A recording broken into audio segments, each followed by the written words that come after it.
All right. Well, welcome everyone, one and all, to Impolite Company on the GCPR.live network. And this is the show, of course, where we do what we, all the things that in society tells us not to do, talk about religion and politics. I'm your host, Matthew Best. Together, we walk through honest dialogue, explore messy truths, try to see the humanity and perspectives from our own. If anybody who's listening has a thought or question or something they want to challenge even, you can email me at contactimpolitecompany@gmail.com. Love reading emails from folks. And if you got an idea for a show topic, I'd love to hear that. Don't forget, you can subscribe to past and future episodes on Apple Podcasts, Spotify, iHeartRadio, YouTube, wherever you get your podcasts. Just search for Impolite Company and look for the logo, which is like right behind me there. And if you want to dig deeper into the themes we explore here, you can visit my blog at pastormatthewbest.com. And if you want to support what we're doing, you can do that at buymeacoffee.com/Impolite Company. So let's get into today's conversation. I am super excited to welcome our guest, Tammy Rossing, who is with me today. And she is the coordinator of Put People First PA and the National Union of the Homeless, tri-chair of the Pennsylvania Poor People's Campaign, a national call for moral revival, and a minister with the Freedom Church of the Poor. Tammy, welcome. Thank you. Thank you for having me. Yeah, so why don't we start off with, for people who are not familiar with the organizations that I just listed, if you could give just a kind of a brief overview of what are they, what do they care about, what's the focus that you all, why do these exist? Why is this important? Yes, thank you. I would say, with the Poor People's Campaign, it's modeled and was launched back in 2018, modeled after Martin Luther King Jr.'s original Poor People's Campaign, taking lessons from that.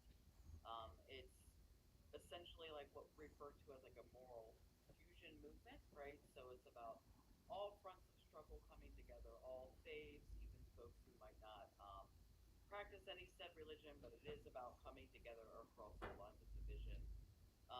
It's a national campaign that is organized mostly on the state level. So here in Pennsylvania, we are made up of different member organizations.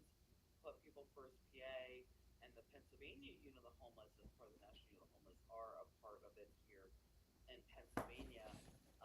And one of the other national formations is the National Nonviolent Medicaid Army, of which organizations like Put People First PA, National Union of the Homeless, and many others are a part of. And it's essentially about uniting and organizing the poor and dispossessed across all lines of division. Yeah, that's a nice quick, right? Right? Right. Yeah. Well, and I remember, I think it was you had told me or somebody else, I don't remember exactly who, but we're talking about the idea, and maybe this is kind of goes back historically, that if all of the poor united, it would be this massive movement, right? But oftentimes what's happening is people are struggling to survive, and so they either don't know how to or don't know that it's available or all those type of things. And so it becomes a challenge. And then, of course, this reminds me of, I'm sure you've seen the cartoon or meme where there's three people sitting at the table, and there's a pile of cookies, and there's like a construction worker and someone else, I don't remember who, at two ends of the table, and then there's a guy in a business suit kind of representing the corporate interests, and he's got all the cookies in a pile, and one of them has a cookie on a plate and the other doesn't have one, and he points to the one who doesn't have the cookie and said, "Hey, that guy took your cookie." To kind of show like this is how this division, like these artificial divisions, end up distracting from, hey, the real problem isn't each other, it's the people who are hoarding everything in that. So that's just kind of what it reminded me of. So I want to talk a little bit about the state of poverty in 2025. Almost think of it as like a State of the Union type of thing. So what are you seeing? Maybe we'll start kind of broad and we'll dive in deep into that. So what are you seeing as far as some of the challenges that people are facing, or if you want to go larger than that, feel free to do that. Sure. Before I dig into that, I just want to one like thank you for bringing up that example. We study political education in our movement, and we refer to that um, version of like divide and conquer, like plantation politics, things like Right. that, to keep us divided. And it comes from us from all over, right? And Yep. so yes, like this is actually the hardest work I've ever done in my life. As someone who's also poor and dispossessed and struggles, it is hard for us to organize one another, but absolutely needed. And get into your question about like looking at the conditions. I just remember like creating this like summarized list of pitfalls and trying to get folks to visualize a snapshot. But we've got 140 million that are struggling, right? That's often the number that the Poor People's Campaign has talked about since our launch. But that number is rising. Reports coming out that poverty has risen during the Biden administration. You've got 25 million people who were cut because he ended pandemic protections during the Biden administration. Now we have this bill, this what we call the Big Beautiful Bill for Billionaires, which is going to lead to more cuts. We've got homelessness rates rising at the same time where we have 24 empty homes roughly for every single individual who is currently homeless. Um, and we've got food insecurity on the rise. Food costs are outrageous. A few of us tried to go to a local food pantry right around 10 o'clock, and they had already had to shut down because they took their maximum in for the day already because they hand out these like Yeah. with like nachos Sure. for Sure.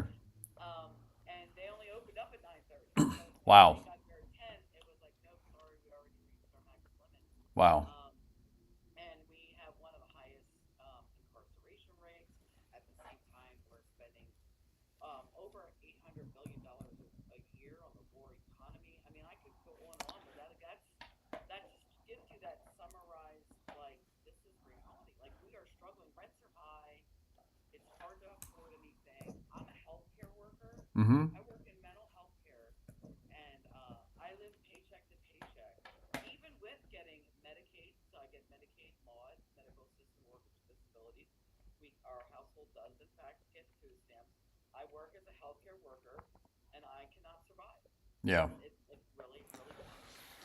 You know. Yeah. I've made. And for the majority. Oh, and the CBS the reports from I think it was CBS said that 60% of our nation's population can't afford a minimal standard. Yeah. Yeah. And that's not counting the percentage that if when there's when not if when there's like an emergency situation, like your car breaks down, or an appliance, if you have appliances, and it just eventually they die, right? And so there's a lot of folks who cannot afford like a $300 emergency bill because they don't have savings. Everything is going into survival. And then it doesn't have an opportunity. People don't have an opportunity to save if all they're doing is just using their income for survival. I and I know there's a lot of folks. I remember, and I'm not going to give names. I don't want to embarrass people, but I remember being at a meeting, and it was something for a local government, and I overheard some conversation down a little bit further down the table, and it was these folks who were obviously in better shape financially. We'll just call it that way. And this is several years ago, and they were talking about, oh yeah, in this economy, like there's no excuse that you can't get a job and that you can't do take care of paying these bills and everything. You have to try not to. And I just sat there and I was like, oh my gosh, you don't know anybody. This is part of the problem. You don't know anybody to be able to say that, and because it's not seeing the complications that go with all of it, right? And it's not just, oh, I can't pay this. It's now the ripple effect that happens on all of that. Because I really, what I wanted to say, and this would have been really confrontational, was, oh, well, then if you have a job, I have some folks who are unhoused that I'm sure would be happy to go work for your establishment. By the way, they probably haven't showered because they don't have access to one. So are you okay with that? But I didn't get an opportunity to do that. So anyway, but it's reminding me, and I've said this before, where here we are, it's 2025, and the United States of America is the richest nation in the history of the world, and yet, you gave this brief listing of the challenges that we face with poverty, and and then there's this contrast with the richest nation in the history of the world, what, 140 million you said.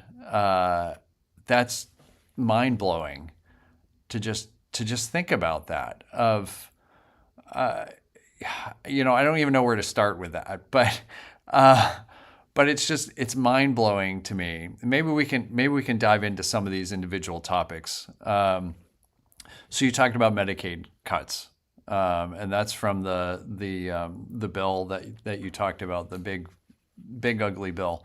I know from our end, we have free clinics that operate here out of the church. You've been here to the church, and our concern is that a lot of our folks that come don't have Medicaid, or don't have insurance in a lot of cases, and we don't deal with insurance. But there's a lot of people who are going to, maybe they have their own physician or anything like that, and these Medicaid cuts are going to have an impact to them, and then they're going to have nowhere to go but to places like us, or nowhere else. What do you I'm just trying to think of what can people do that, number one, it's a matter of survival, but then what can people do to help, kind of, to support each other, to try and change this policy decision. What are your thoughts on that? Yeah, so I think about when we talk about Medicaid, for example, and some fronts and circle are connected. Yeah. And that's, I mean, there's a strategic reason why we're called the Nonviolent Medicaid Army, right? Whether we're part of the Homeless Union, whether we're part of PPF, another organization, what have you, is because healthcare unites people. Yeah. And so it's a way to organizing around healthcare as a human right. And so when I think about even like zooming in, right, and just looking at your clinic as an example, like I see a valuable potential partnership and where we're present and communicating with people, right, and just having conversations with them, like over like a period of time, it'll happen, right, builds up, and kind of turning it into a project of survival where folks can share their story if they're interested, and get into the fight, because our part of our like fight and what we're saying is expand Medicaid to all, Yeah. regardless of documentation status, Right. regardless of being able to pay or having this and that. And so organizing folks around that issue, and in the in between, we support one another and help each other through various tactics, projects of survival. And so it's a way that we can hold and build relationships, support one another like as best we can through these crises. And we've done that through our organizing work as a part of our organizing work. So I would say, one, there's various ways that people can get connected with that, with our organizing drive, um, that could be beneficial for those in need and struggling. Because I feel like whether it be groupings like your clinic, which is absolutely amazing to have, I know people that is their avenue right now if they're gonna like get healthcare. Right. I want to see how we can duplicate that in other areas. But also, I know the realisticness of like it's not funded. Like you got to fundraise, so you got to get Right. creative with that.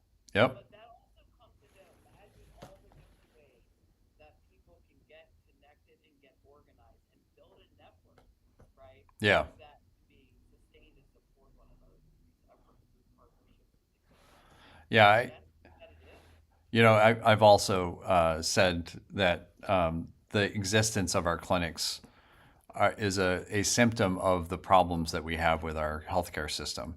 Like free clinics like this should not exist. If things work the way that we often think that they should, um, these clinics would not need to exist. I mean, maybe that's the goal ultimately, but which is fine. I'm happy to put myself out of a job with it for that. Um, Healthcare is a human right. I mean, it is.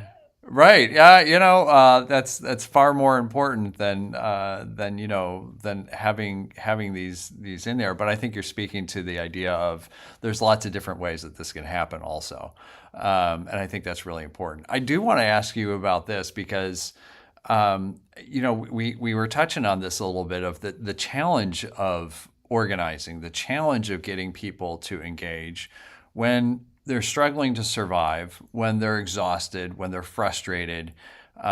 Maybe they're dealing with some health challenges, whether it's mental health, physical health. They've got kids. There's a whole range of stuff that life just includes, and they may have this desire to be a part, and they may not know, well, how do I, or what do I have to offer, or I'm tired, which is a reality.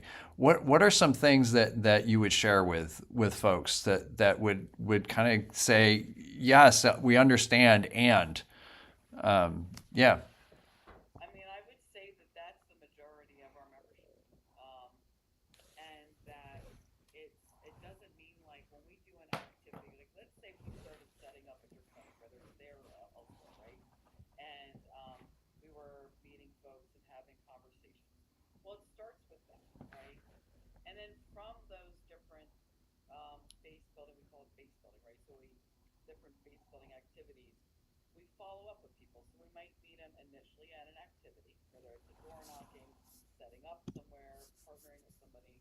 Then it's the follow up phone calls. It just starts with a conversation. And so sometimes it might go from that conversation and inviting them to things. Maybe they'll come through and join that. Maybe they don't. But you keep in contact with them through texting. They're not as quick to responding. But you do it on such a real personal communicative level because you're paying attention to what they're sharing with you about their life and you're responding to that.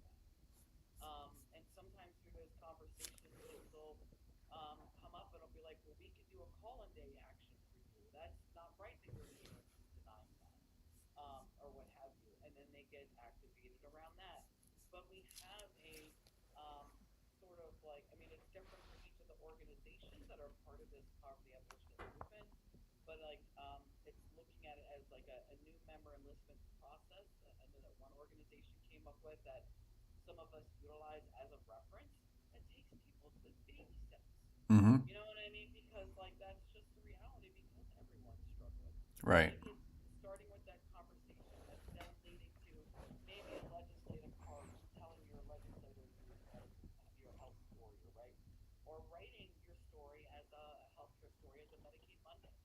Um, and that's just baby steps and then inviting them to events. And it all depends on what kind of transpires from step to step to step to step. But like thinking that we're just gonna throw people into something, Right. it's not gonna happen. You're not Yeah. gonna be able to stick and say, and each person's different. Like when I got Yeah. involved, I was gung ho, like oh my Right. gosh, I've been ever since. But not everybody's like that, Right. and that's okay. Yeah. Everybody understands where they're at. That's right. Everyone has their own gifts and talents, and that's beautiful. That's a beautiful thing, which is so interesting because you're talking about 140 million people, which means there's 140 million different ways that's going to look. That's just beautiful. So let me ask you this question. So uh, maybe folks who aren't in poverty but care about this because they have loved ones, maybe they're just moral and care about topics like this and whatnot. How can folks that can be kind of allies to this? What do they have to offer, and how can they be engaged?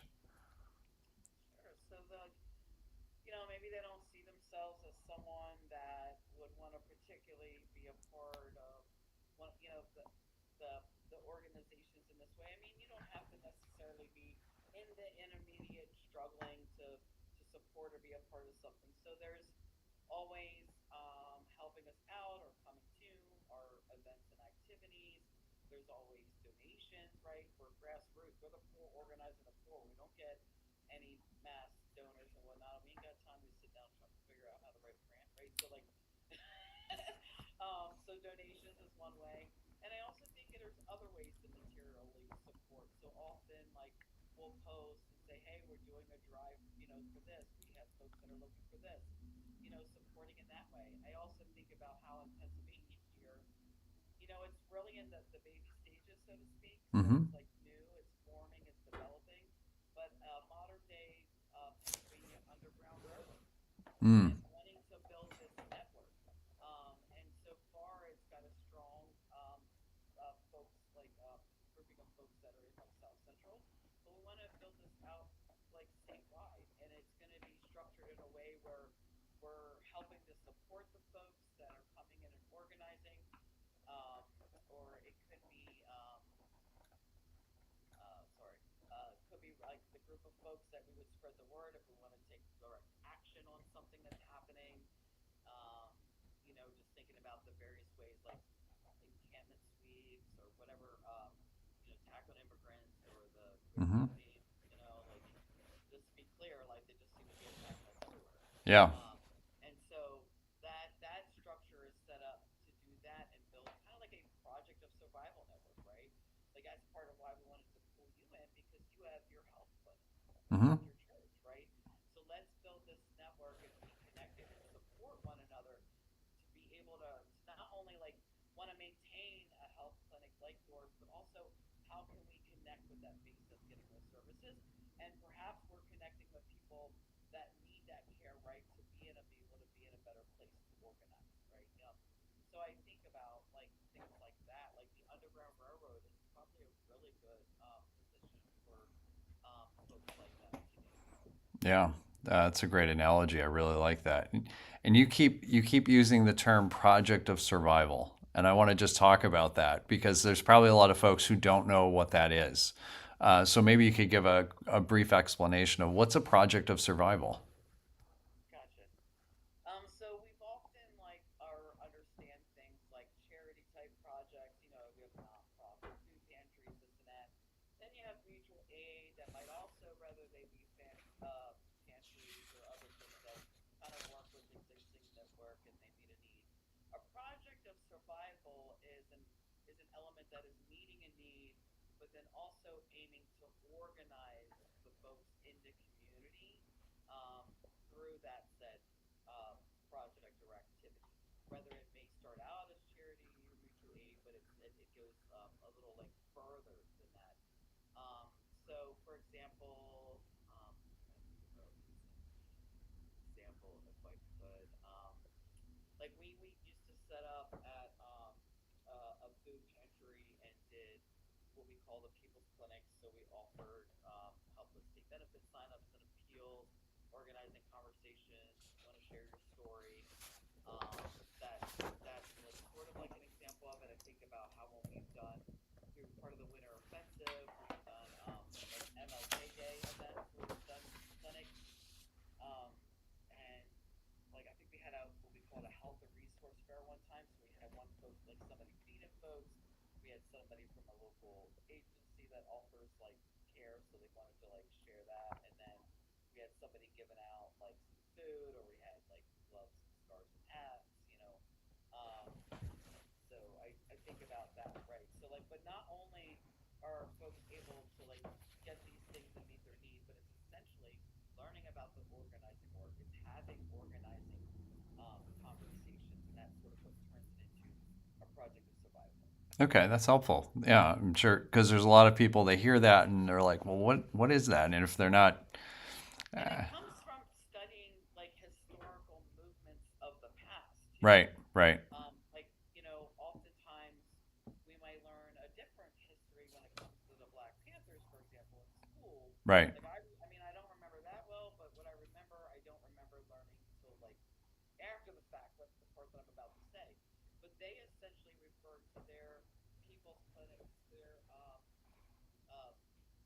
breakfast programs, things like Yep. that, as survival projects because they also realized the importance of improving physical education. So Yeah. they talked about why do we need these health clinics? Right. Why do we need kids to do things? You know what I mean? Things like that. Which is why part of why they were considered so dangerous, because they were having a direct impact, and people were seeing them as like, oh, these people actually care, and are trying to do something, and I want to be a part of that. Yeah. And perfect example actually is when it comes to like when I think even specifically of homelessness and the homeless youth here in Philadelphia, which has been going on for a couple years now.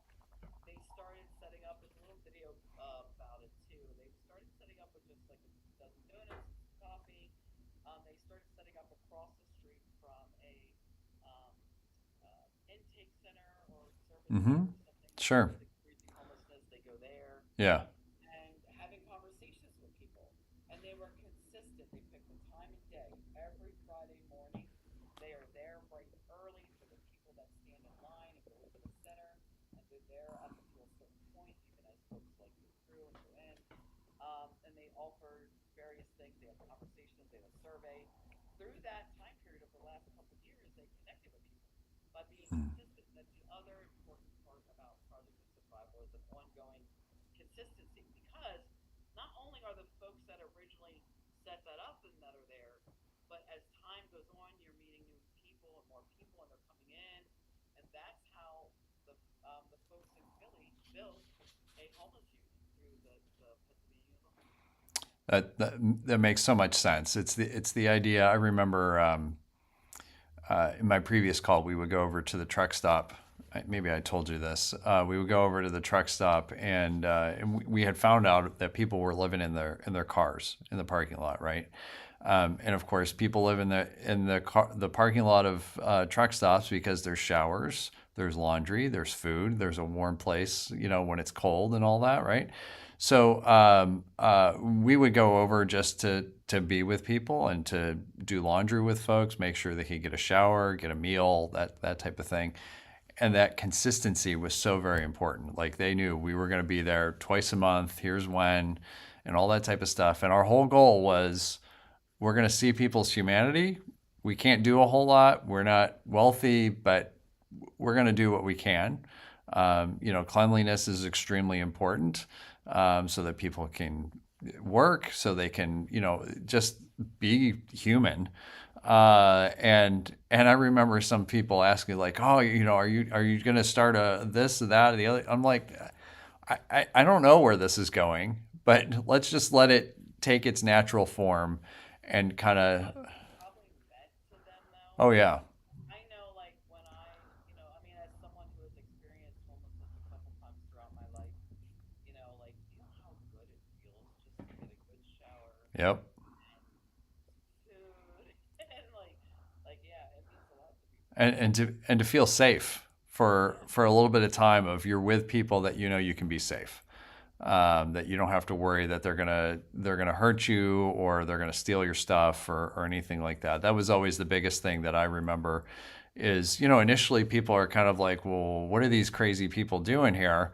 And then they would start to look forward to it because it's like, oh, I can be in a group of people and not have to worry about all this stuff. And it was just this almost like it just taking a deep breath for folks that we couldn't solve problems, we couldn't get people into a home or anything like that. But my gosh, we could at least be provide a sense of some community and some safety for folks for at least a little bit of time. And that's what we could do. It just really important. So, but before we continue, I want to take a bit of a moment of pause, and this is my pitch for the stuff that I care about, things that are close to my heart, where really it's really about faith meeting action. So first, Christ Lutheran Church in Harrisburg, in Allison Hill, and it's where I serve as the pastor, and it's certainly more than a congregation; it's a healing community. with 3 free health clinics that have welcomed over 100,000 visits since 2018. We've partnered with a local community college for their nursing program. This is one of their rotation sites that they do. Partner with community organizations to do social justice healing in the area, voter registration drives, getting people light bulbs for their front porches. That's with Power to the Hill, and of course, worship being a form of commuting. So if you want to be a part of something beautiful and something healing, you can check us out at christharrisburg.org. Second, Memorial Blanket Project. Every year, people make blankets from all over the country and even portions of the world. They create blankets for complete strangers that they're never going to meet, and we turn those into a massive art installation that draws attention on homelessness. We talk about it. We talk about the organizations that work with folks who are unhoused and trying to make an improvement in people's lives, get them into housing. And all of the blankets are gifted. They're given away at the end of the night. And we've done this on the U.S. Capitol lawn in front of the Liberty Bell. This year we're heading out to Denver. You can learn more at memorialblanket.org. And finally, if you're wrestling with the heartbreaking topic of gun violence, you can check out American Roulette. It's a novel that sparks honest conversations without giving any easy answers. All the proceeds go to organizations working to prevent gun violence, and you can find that wherever good books are found. American Roulette. So now back to the show. Tammy, I want to talk about housing in a variety of different forms. I covered in a show. I did a monologue on the executive order that was issued. What is this? Probably 3 months ago at this point, I don't know, 2-3 months ago, that was essentially criminalizing homelessness. It kind of took everything that we have learned about ways to effectively get people out of homelessness and into some kind of housing, and it just rejected all of it. And it essentially made the assumption that everyone who is unhoused has a mental health problem, and that's the problem. We're talking about things like forced institutionalization or forced drug therapy and all sorts of stuff. And I just went through and I ripped it apart because it's a terrible executive order. And I know in different states there are different efforts to do similar type of things. This is, a lot of this has really broken open with the whole Grants Pass decision from, what was it, last year or the year before, that allowed municipalities to essentially criminalize homelessness. I'm wondering not only your thoughts, which I can guess what your thoughts are about it, but how can we, we can't necessarily change like an executive order, right? But we can work with people and try and help them to, number one, hopefully avoid the consequences, or if people are dealing with this, what can we do to help folks through this?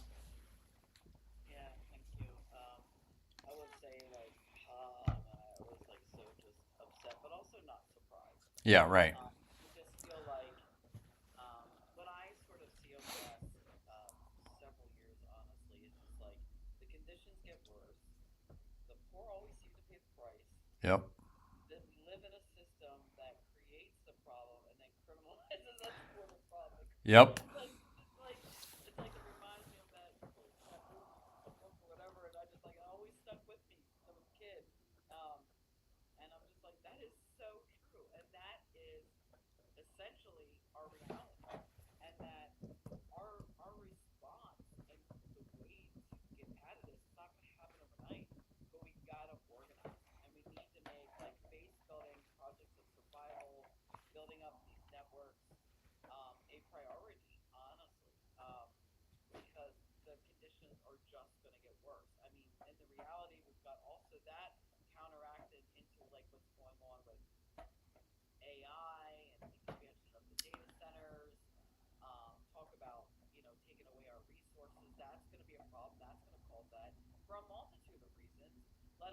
jobs are going to be. So Yeah. people don't understand like what is going on. You got to look at the full picture. So we've got to educate the people. We need to organize. We need to counteract these false narratives by what do we say in our movement? Change the narrative by changing the narrative. Mm. So we've got to do a variety of tactics to bring these things to light. And so with our upcoming winter offensive, for example, that goes from November to MLK Day, right? So it's the whole like season. It's been historically led by the National Youth of Homeless. Other organizations join us, um, and there's got key dates. And last year on December 10th, we did what we called a people's hearing, and we're looking to duplicate that again this year. Um, and we've been studying and reflecting as a union these various attacks. It started with us this past May, what has been going on, since grants passed. We engage in what we call revolutionary lawyering. So we need to really build up that network here in Pennsylvania. Although we've had some recent things that have led us to build some experience, but that's what we got to do. We got to really build because this is going to get worse before it gets better. But the only way it's going to get better is if we organize now. Yeah. Is ultimately what I can say. Like that is our only way to like ultimately get out of this. And by organizing and thinking things on not only just local, but being connected statewide, nationally, and so on, to be able to take on this. Because I think like in Pennsylvania, for example, not only do we have a bill that was set, it passed the Senate, Right. bipartisan support, Right. um, and it now sits in a committee in the House. It doesn't sound like it's going to go anywhere good. And then someone in that same committee in the House introduced a bill to actually try to counteract and like to decriminalize homelessness, basically, in a sense. And so it's like we need to build a union of folks that can get in there and sort of support the efforts that are at our, what do we say, grasp with the workers, right? Yeah. Yeah. I What don't you know if were. that made sense or not, but Oh, it does. It does. I want to add a couple of things. One, when you were talking about at the beginning of, we have a problem and then we blame the people. Right. We have poverty, and we're going to blame those in poverty for poverty. It reminds me, like, there's a long history of this in this country, right? And this is not something I enjoy talking about, but it's the reality, right? It's like, oh, we bring in folks, different immigration groups, in to like historically, there were a lot of Chinese immigrants who came to work on the Transcontinental Railroad, right? And when that was completed, what did we do? We passed the Chinese Exclusionary Act, which, like, so we brought people here. We thought that they were good workers to do this important work, and then, like, okay, now just go away type of thing. Like, what?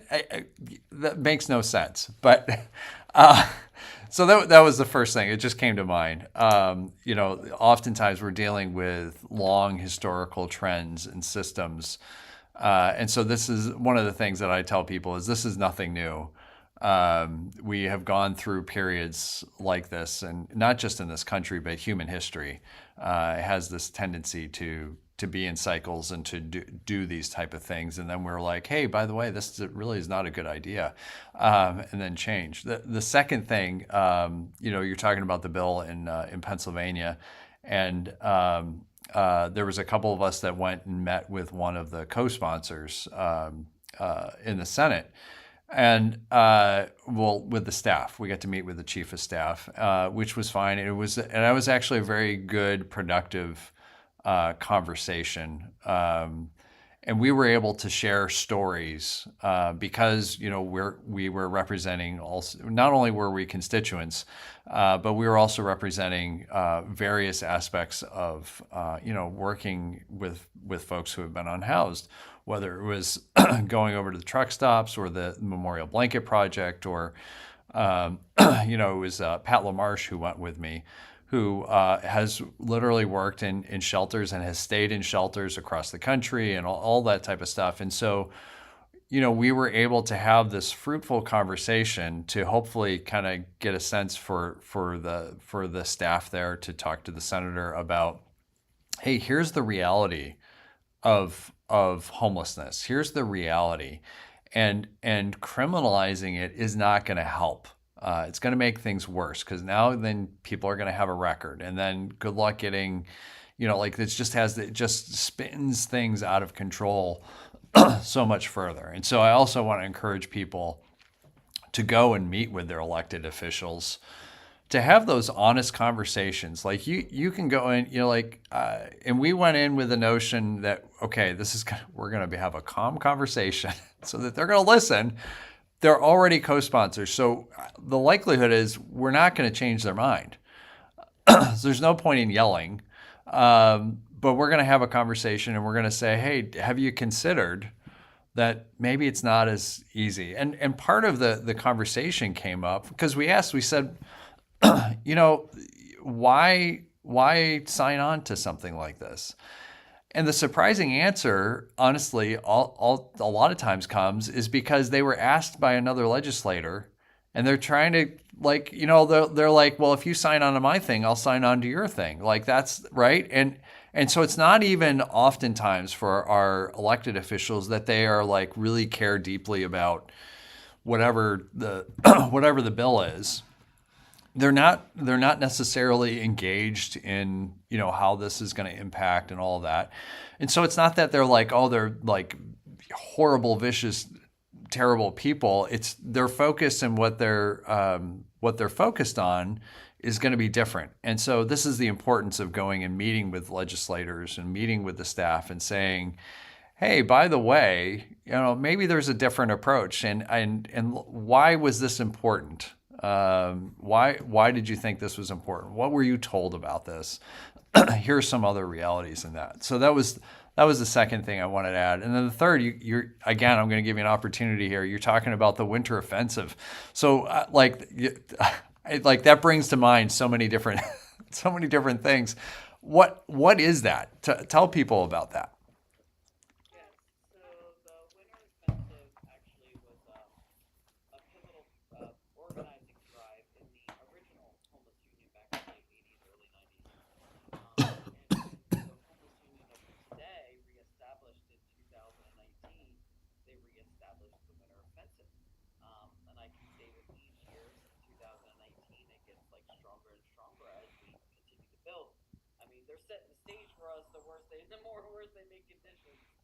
Yeah. Um, and it's when we think about what happens between around Thanksgiving to MLK Day, that time period.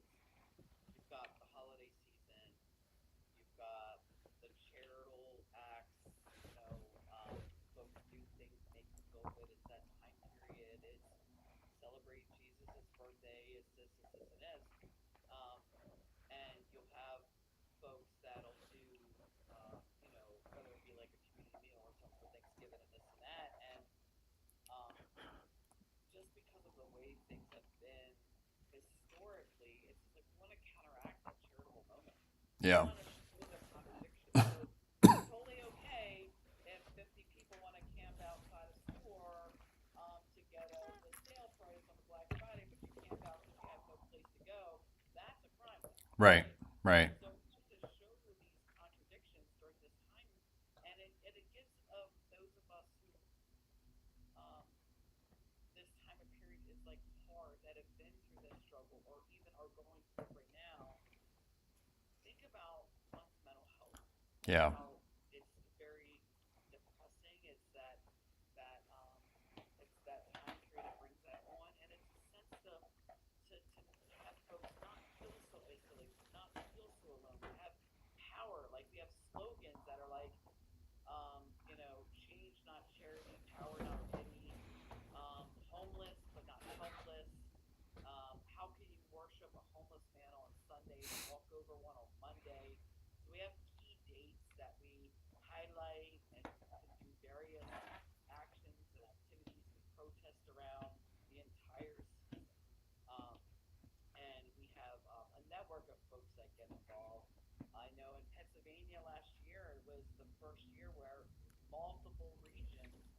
did an activity or event on December 21st, which nationally it's known as Homeless versus Memorial Day, but for Right. our movement, because we're about coming together across fronts of struggle and things like that, it's so much more than that, right? Um, and so, but it's a way to honor our folks our way um, during that time of year, and it brings us together. It's something that we do as an ever-growing movement together. So that's a powerful thing, and of course we uplift, Jesus' birthday and why we engage in the battle for the Bible. They Those in power that have all the wealth use it as a weapon against us, when really there's like thousands of scriptures in the Bible that actually show the power of the poor. Um, and so, we do bring that into it. December 10th was Human Rights Day, right? So we bring in that history, like a little bit about that, and because this system again creates poverty and then criminalizes us for it. Well, last year we put the system on trial and those in power, and I think we're going to duplicate that again this year and have another probably virtual that'll be shared everywhere, national-based people's hearing. Um, and then various activities could be done locally and whatnot or whatever. But it's all about building, coming together, developing our leaders, getting into step, and counteracting this narrative of that time of year. And it's the harshest conditions, the coldest time of year. It's the time that we really need to have the strength and hold together. Yeah, I really like that idea of holding a trial. I think it's a powerful image, and it's reminding me of uh, when you can take these things and take them from an abstract into something more concrete. It really helps people to be able to see it for what it is, right? This is kind of like I've talked about this with the idea of this. We're getting the results that the system was designed to produce. None of this is surprising. None of this is like, oh my gosh, we have homeless folks. Yeah, it's kind of designed that way, right? So, which also leads to, and this will be the last part that we can talk about is the power of stories. Because that's really what you're talking about is, like a trial is really a story that's being told, and it's competing stories, really, right? Because there's the prosecution and there's the defense, and each are trying to craft the story that they want the jury to hear, and they want the jury to see has more truth, and is the story harming people, or is it there's a this is a wrongful type of thing. The stories, I know this is for me. Last week I did a writing retreat for a couple of days, and it was the writing project I'm working on is writing the stories of people that I've encountered, just a little piece of their story, and a lot of that has to do with it's moving things like homelessness or gun violence or drug addiction or whatever the case may be. To This isn't about the issues. This is about a person. This is about somebody who's enfleshed, and it's complex and it's messy and there aren't nice, easy answers, and maybe there's no answers at all. But if we don't see the humanity, we're never actually going to address any of the stuff, right? And so what I love about what you're talking about is it's it's moving it from a discussion about whatever the abstract issue is to this is about people's lives, and that's where I think there's a lot of hope for some change, honestly, because if we can see the people, then we can start to shift, and we can start to say, let's consider policies that actually amplify the humanity, that actually deal with, hey, this is messy, and it's not gonna, we're not gonna, like, criminalizing homelessness is essentially trying to make it someone else's problem, and that's not like, where are people supposed to go? Uh, like I remember, what was it? It was the maybe it was the Grants Pass, and it was the argument at the Supreme Court, and I think one of the justices asked a really dumb question, honestly, which is, well, why don't they just go home? Hello, this like this is the whole issue. Like, where are they going to go? Like, there's nowhere for folks to go. This is why they're camping out in this place, because they have nowhere else to go. It's not like they can just pack up and head home. They're not doing this for fun. So I don't know. Maybe you can talk a little bit more about the power of stories and why that's so important, and how can people help tell the stories of the folks that they encounter to make an impact. Yeah, that's actually good. So I will say that in our movement in general, like we do meeting communications, right? We have to have our own um, media because we can't just solely rely on any kind of mainstream media or anything like that. Um, so we can do blogs on our websites to share stories. One thing that I do want to start as part of the unit um, is like a boots on the ground type story share. Through whether it be Put People First PA or the Nonviolent Medicaid Army, which again also includes the Homeless Union. Like people can go on the nonviolentmedicaidarmy.org website, and if they click on Medicaid Mondays, then there's like a blurb and there's a place where you can click, and it's like a form, and you can go in and fill out your story and upload a photo, and then they post so many like each Monday. So that's a way that anybody, anywhere, right, has access to be able to do that. And I think, like, yeah, if folks want to get involved and be affiliated with the network and want to be able to do story share, they can definitely reach out, whether it be on our socials, email us, come to the websites, check things out. But absolutely, 1,000% need to share the stories. That is part of how we change the narrative, and that's going to be partially what we need to do to bring in the folks that just don't quite get it yet. Maybe they sort of think they're okay, Yeah. right? Right now they're not stressing about anything, but I can guarantee you that if they're already saying 60% can't afford a minimum standard of living, Right. that's already the majority, Yeah. and then it's just going to continue to get worse. And then, yeah, so, but yeah, I don't know if that was a good Yeah. point. Well, and it also reminds me of the fact that I think a lot of folks try to tell themselves that they're doing all right, which is a natural human thing to do. And what I discover is that the impact of stories are when people hear of other people's struggles and what their experiences and all this type of stuff.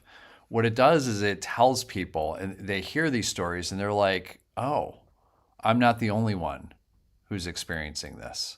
Like, here's another person's stories, and there maybe there's kind of some similarity, or maybe it's just like I hear the struggle that they're going through." And I think this is a real big thing because in our culture, I think there's a lot of folks that are experiencing a sense of loneliness in the sense that they're the only ones that are going through something. And even when we say like, oh, 140 million people, that's almost that we can't even like put our minds around that, because that's such a huge that's half the population, right? Roughly half the population is considered in poverty essentially, and that's almost mind-boggling for people, because you can't, you're like, I can't picture what 140 million people look like.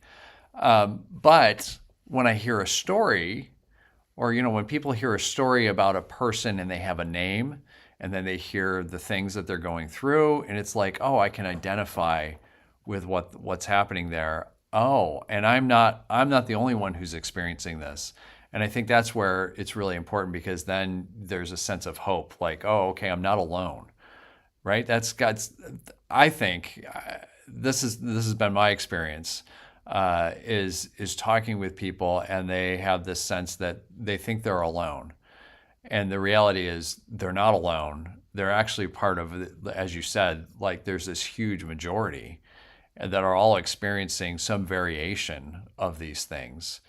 Um, and yet they think they're alone when that's just not the case. And this kind of talks about what you're talking about, the importance of organizing, the importance of being together so that people know that, yeah, I know you're struggling to survive and you're not alone and you don't have to do this alone either. Right? I mean, that's the other part is it's not just you're not just alone, but you don't have to do this alone because we can't. We literally cannot. No one can do this alone. And that's part of what the system is designed to do is make people feel alone. So anyway, so with the last couple of minutes, Tammy, I want to give you anything that you want to say. You're going to get some last words here. So what do you want to share with folks? I just want to share that I'm someone that just never thought I'd be doing this work. I mean, I didn't get involved in any kind of organizing work like this till 2017. And I've learned so much. I have developed so many skills. I have had the privilege of being able to publish some writings, which has always been my dream, but always denied to me with this system. Um, and I just want to say that I want to be able to bring that joy to folks and I know that like I'm not struggling alone anymore. Like I go to folks, I reach out to them, emotional support, or maybe it's like we're going through a struggle, or like we just figure this out. We have a way to like we're building like intentional, real relationships with people. And these are the people that I'm the closest to. I'm in the trenches with these folks, and it is absolutely possible to figure out the balance and being a part-time role. And I would just encourage folks to not think that you can't, but to be like, I at least want to have that one-on-one conversation and find out if I can. And to please like follow us on our social medias, put people first, PA, National Union of the Homeless, or Pennsylvania Union of the Homeless, and it's of um, whether it be Instagram, Facebook, various nonviolent Medicaid Army.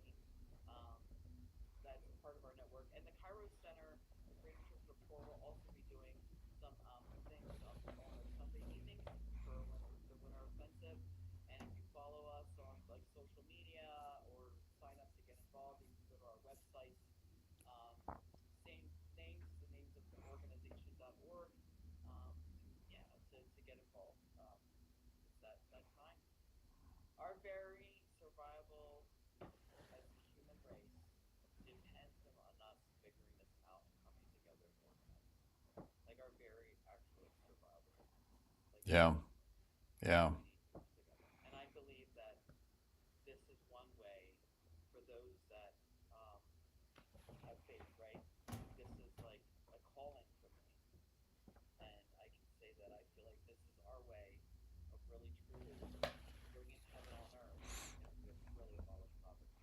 there you go. With that, that's the last word. Tammy, I really appreciate you taking the time to come onto the show, talk about these really important issues that I know we oftentimes in society we talk about, oh, these are important issues, but this literally have impact on so many people's lives. So Tammy, thank you so much, and just I just thank you for the work that you do, the organizing that you do, and the impact that you have on people.